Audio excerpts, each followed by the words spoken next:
Hello. Excuse me. Hello. Welcome back to my channel. Today I am doing my January wrap up. So here's the thing. It's actually January 31st right now, and I was supposed to film this video last night, and I ended up not doing that, going to a friend's house and kind of like catching up. So I'm doing it now, and it's probably not going to go up until tomorrow. And then the next day, I already filmed my February TBR, and I already edited it and everything, so it's gonna go out the next day. Sorry about that. Also, right after this, I'm gonna be filming a unhaul video, and then I will have next week's video kind of filmed and ready to go. So there is that. I have a little paper here, my little notebook, that has all the books that I read, all the ratings that I gave, and kind of some stats. So, some stats for you. I read 7 books. I DNF'd 2 books. I had 2 5 stars, 1 4 star, 2 3 stars, and 2 2 stars. So, it was kind of, I guess it was pretty even when it comes to like high and low rating. I mean, I don't know what else to say about that. I read a total of 2,134 pages, which is great. I read 1 horror, 1 contemporary, 1 mystery, 1 thriller, and 3 fantasies, which is like, what the fuck am I?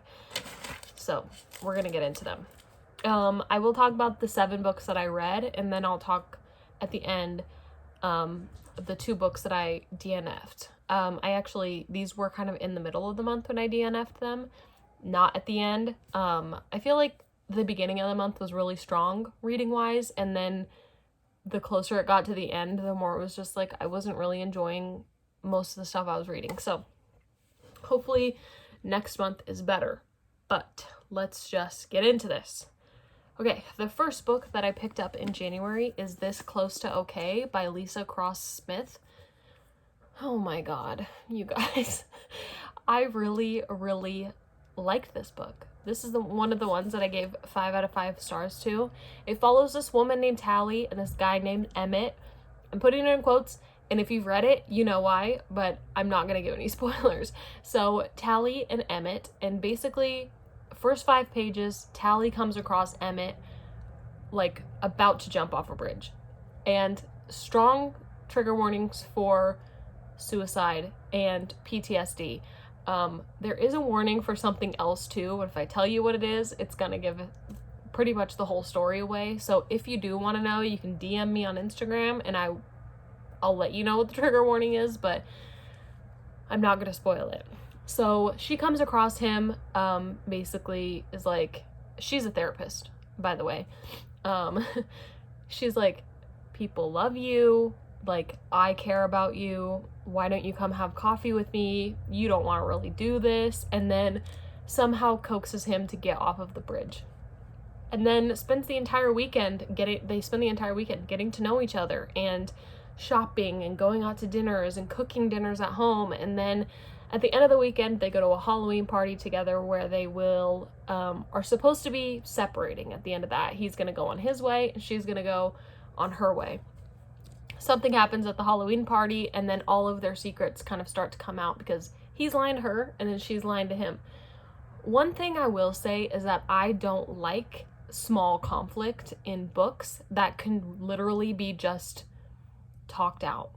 I feel like romance novels do it the worst way, which is why I don't read a lot of romance, is because I never like the way that any type of conflict is handled. But this book, like I said, he was lying to her and she was lying to him. All of that stuff came out, and the conflict was handled very, very well. And that is one of the things that I liked most about this book, is because it wasn't cheesy. It wasn't like, they didn't spend too much time mad at each other because they were both lying to each other. So you have to read it. It's so good.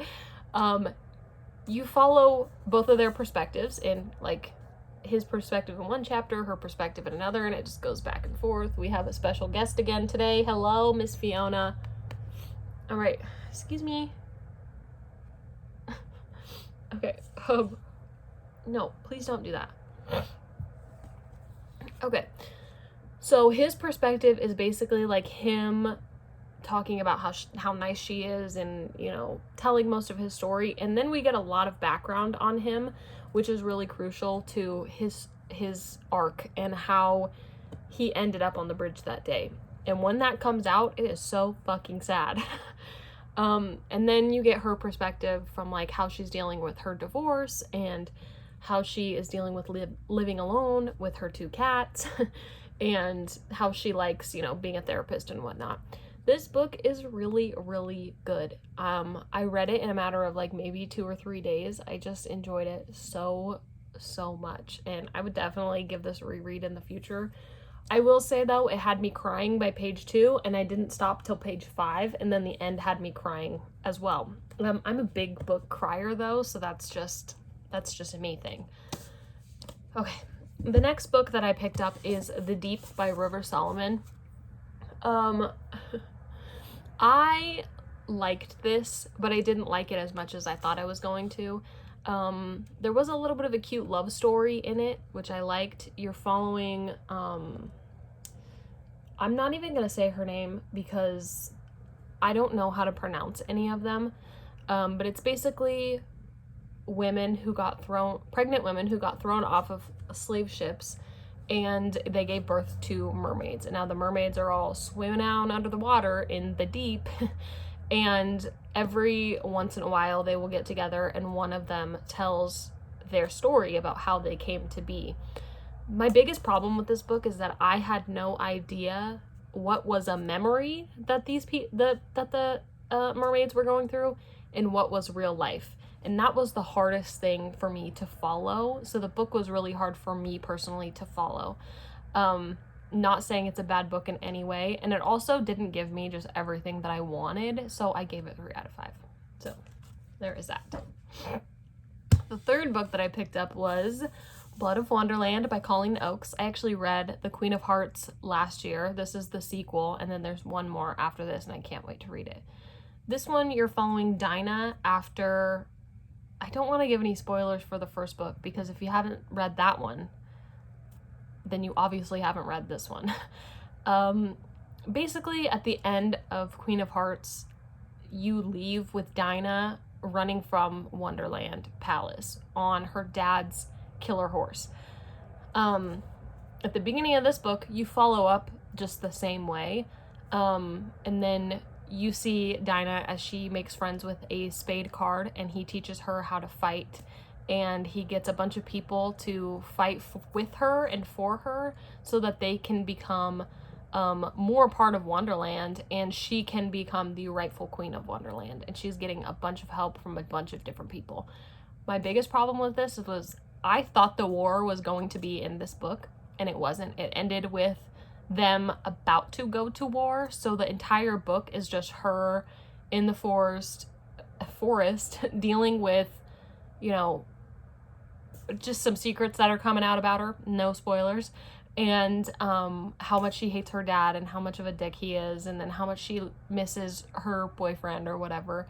And some stuff happens, and like some secrets do come out, and it's really, really good. But because like I felt like it kind of just dragged a little bit, I gave it 4 out of 5. What? Look at the way she's looking at me. I gave it 4 out of 5. It's just not an all-time favorite. I think I gave Queen of Hearts 3 out of 5 though, so I did like this one just a little bit better. Okay, the fourth book that I picked up, you guys, this month was Ninth House by Leigh Bardugo. This one took a couple of days for me to like wrap my head around it. It's a big book, like it's 450 pages, I believe. And it wasn't long enough for me. I did not want this one to be over. This is one of the easiest 5 out of 5 stars that I have ever given to a book, which is weird because it is a fantasy, which I'm not really that into. Also, Blood of Wonderland is a fantasy, and so is The Deep. So I read 3 fantasies in a row, which is not even something that I'm that into. So I thought that was kind of crazy and weird. This one, though, it's about this girl named Alex Stern, or Galaxy is her real name, and she is, by all accounts, just kind of a mess and a shit show. She is found in a house, her boyfriend and her apartment, in basically a massacre. Her boyfriend, her best friend, and a bunch of their friends are all dead, and she's the only one that lived. Everybody was bludgeoned to death except for her, and her friend had enough fentanyl in their system to kill them. Fentanyl is a very highly addictive drug. If you've seen Euphoria, you have seen the side effects of fentanyl. I'm not going to get too into it. Look it up if you're curious. But they had enough in their system to kill them. Her best friend died from it, and then she just, by the skin of her teeth, lived.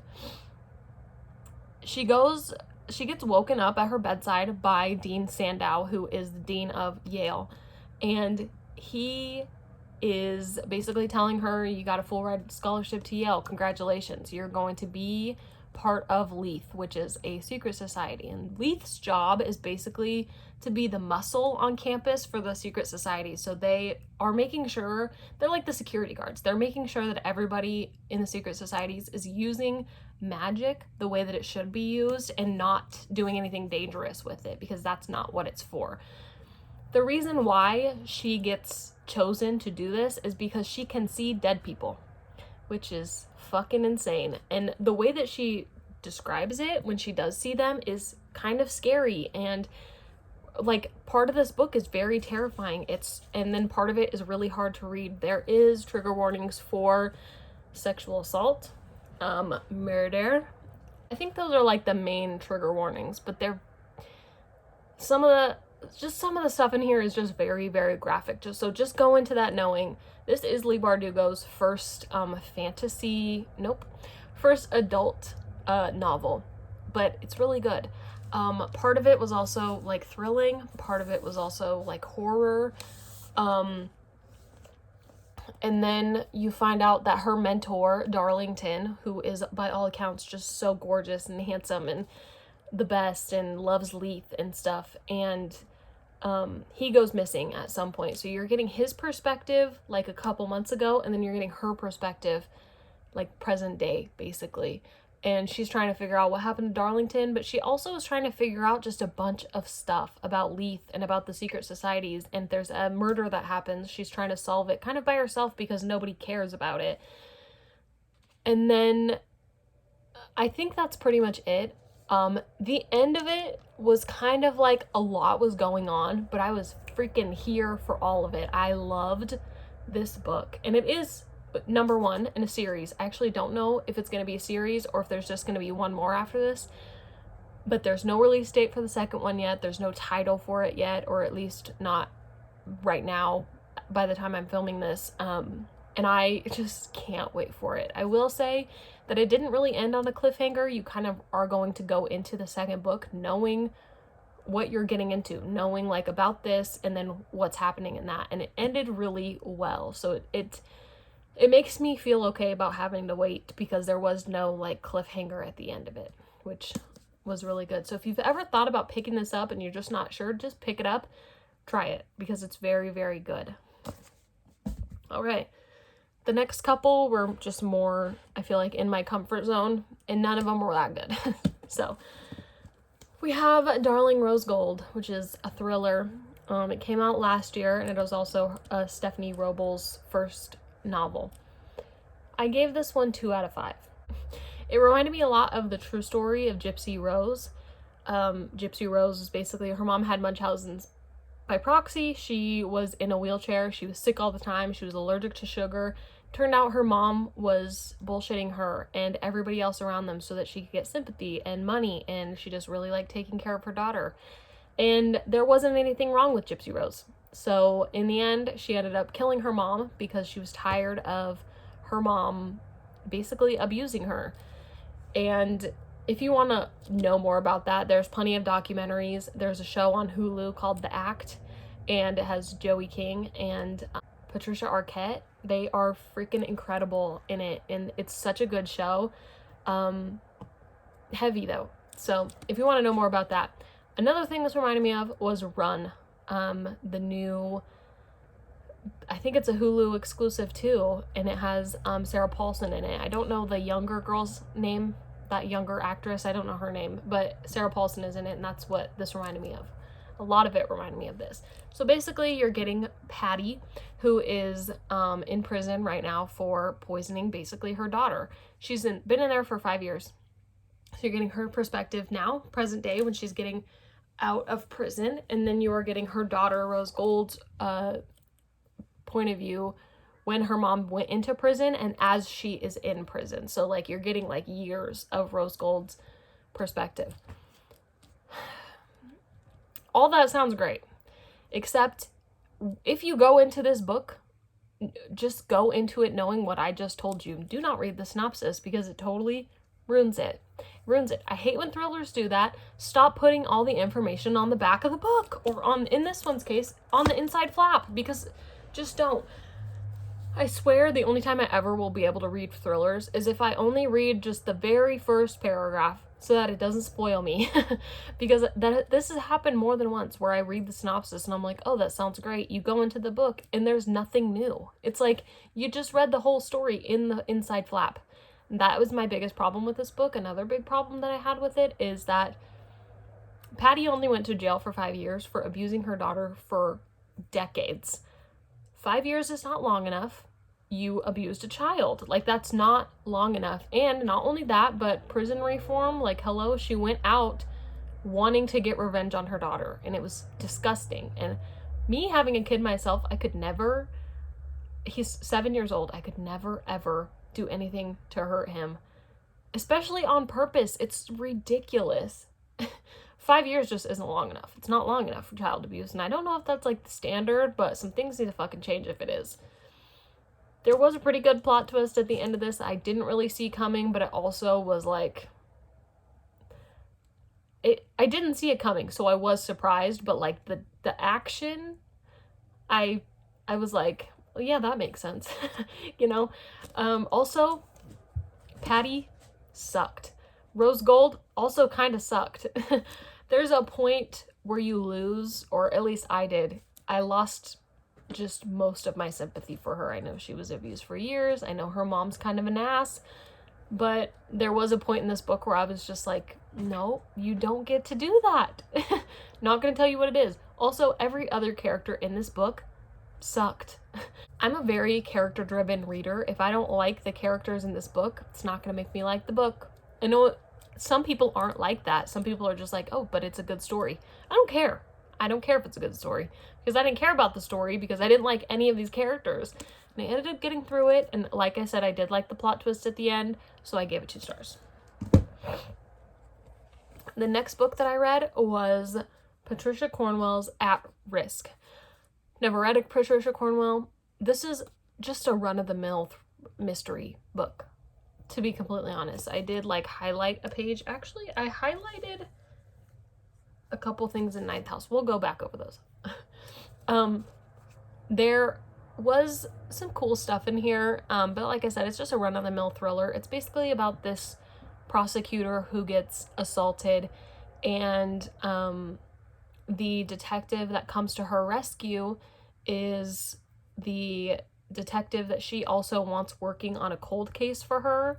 So it kind of seems like there's a little bit of conspiracy going on, and then he tries to solve the cold case she wants him to solve by also trying to help her solve why she was assaulted and whatnot. And it was okay. There was some characters in here that really, really bugged me for some reason. I did like the main character, though. I think his name was Will. It doesn't even say. Winston. His name is Win. Yeah, I don't know. I liked it.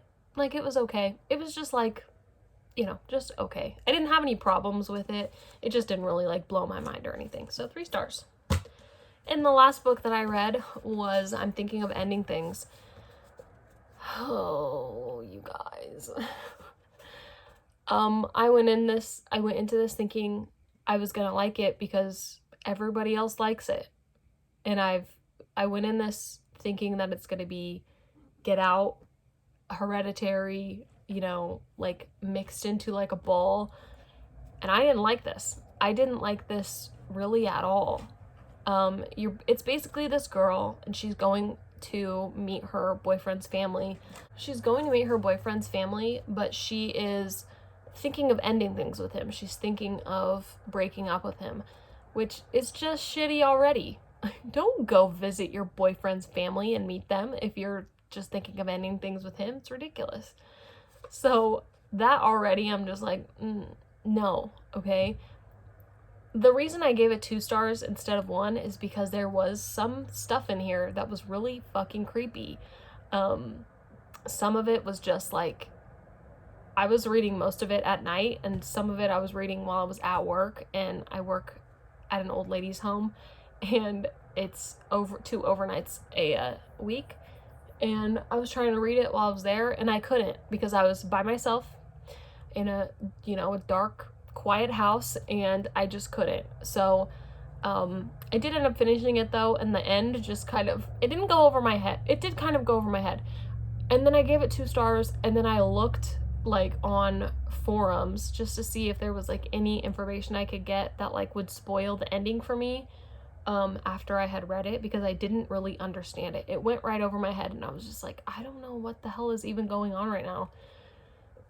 And then I saw like not an interview, but just like a forum that was like, oh, this is what the ending was all about. And I was like, okay, I can appreciate that. If I would have understood that in the first place, I might have given it a higher rating, but honestly, I didn't like the writing style. I didn't really like anything about it. And a lot of people that did like the book didn't like the movie, so I think I might feel the opposite. So I want to watch the movie, but I'm afraid to do it by myself. So at some point I'll watch the movie, and maybe I'll do like a comparison if you guys want to see that. But yeah, I just didn't really like this one. And I know I'm very, very much in the minority. A lot of people liked this book, but I just didn't. So, okay, there's 2 books that I DNF'd. The first one was Heat Wave by Richard Castle. Richard Castle turns out not really a real person. The show Castle is Richard Castle. And the guy that writes these books, I don't remember what his name is. But for a really long time, nobody knew who actually wrote these books. But it definitely wasn't Richard Castle. Reading a detective point of view from like a woman detective, but a man is writing her, I decided right now, I don't like. Yeah, she's a badass, but like the back of this, it basically says like, Nikki Heat, tough, sexy, professional, carries a passion for justice. And it's like, sexy was the second thing that you had to say about her? Like, disgusting. So I got about 17 pages in and realized I don't care. I'm not going to finish this. I'm not going to read it. So I'm putting it aside, and I'm probably going to try to sell it to Half Price Books or donate it. I don't know. If they don't take it, I'll just donate it. The second book, people are going to be mad about this one, is Misery by Stephen King. I got 70 pages in, and I've decided that if I get over 50 pages into a book, I'm not going to finish it if I don't like it. I didn't like this, don't like the writing style, didn't really like the characters all that much, and I don't know, I felt like I've already watched this movie, and 70 pages in, I didn't get any more from the book than I got from the movie. So I was like, if I want to know anything else, I'll just rewatch the movie. And I feel like I felt like that about it as well. Like the movie was just so much better. And I feel like that, I haven't read a lot of his stuff, but I feel like I like his movies better.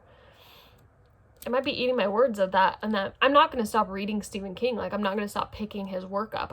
I want to read his work, and I want to find favorites, and I have read Pet Sematary, which is one of my favorite movies of all time, and it's a very good book. So I'm not going to stop reading from him, but Misery, I just felt like I wasn't getting anything more than I got from the movie, and I had already seen it, so I don't feel like I need to read this. Probably never going to pick it back up again, and it's a library book, so I'm just going to give it back. Okay, a couple of things I wanted to say is there was a couple passages in these 2 5-star books that I forgot that I wanted to read. So for this Close to Okay, there was one little passage that I thought was really beautiful, and I was crying already. It just says, she had her share of want to jump days like everyone else, just had never made it over the railing before, which is like, that is like, for one, that's so fucking accurate, and for two, that's just sad. That's just a sad thing to say and think, but beautiful nonetheless. And then in ninth house, there was a couple things that I just highlighted. So there was a scene where Darlington had shown Alex a little bit of magic, and it was kind of like her first time seeing magic. And it says she's witnessed horrors, but she's never seen magic. And then on the next page it says that was what magic did. It revealed the heart of who you'd been before life took away your belief in the possible. It gave back the world all lonely children longed for. I'm not gonna cry. I feel like because I've never been into fantasy before, I just didn't really get it, and this book made me kind of get it. It does take like that little kid in you, and it does the same, like I feel like fantasy does the same as like fairy tales do, is it takes that little kid in you and it makes you believe in magic and in demons and in monsters, and it makes you believe that not only are those things super real, but you can defeat them. I think that's what fantasy novels do for people, and I've never understood like why people go so hard for fantasy, and now I fucking get it. Now I get it. So I'm gonna be picking up more fantasy, I feel like, because this was so beautiful. It was really dark and hard to read at times, but man, so freaking good. Okay, so that is all that I have for you guys today. Hopefully this book, hopefully this video goes up tomorrow if I can get my shit together and just, you know, edit it real quick, or maybe I'll just do it in the morning. But yeah, that's all I have for you guys today. I'll leave some links down below if you want to follow me on my social medias. Also, if you want to join the book of the month, I'll leave my link for that, and then I'll leave my link for Stitch Fix, which just in case you guys want to join. And I will see you guys in my next video. Goodbye!